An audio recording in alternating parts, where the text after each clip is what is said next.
ডাক্তারবাবু নিশ্চয়ই এই জঙ্গলটার কথা বলেছিল। চলো ভেতরে গিয়ে দেখা যাক জলটা কোথায়। এটা কি হচ্ছে? আমার পায়ের তলার মাটি এরকম সরে যাচ্ছে কেন?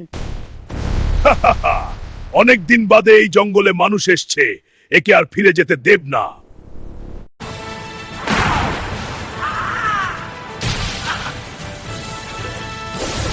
এই কুচিকার!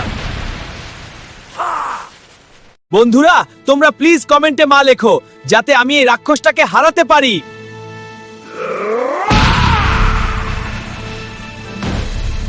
আরে এই তো সেই নীল জলের পুকুর যেটা ডাক্তার বলেছিল। চলো আমি গিয়ে অল্প জল নিয়ে নিই।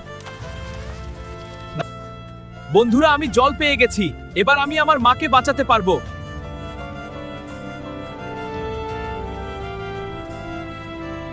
এই তো আমি হাসপাতালে পৌঁছে গেছি, চলো দেখি ভেতরে যাই। এই নাও ডাক্তারবাবু, আমি নীল জল নিয়ে এসেছি। গোকু তুমি একদম ঠিক টাইমে জলটা নিয়ে এসছো। এবারে তোমার মা বেঁচে যাবে, জলটা আমাকে দাও। আপনার এখন কেমন মনে হচ্ছে? যার কাছে গোবর মতো ছেলে আছে তার কি কিছু হতে পারে? বন্ধুরা তোমরা যারা যারা মাকে ভালোবাসো, চ্যানেলটা সাবস্ক্রাইব করে রাখো।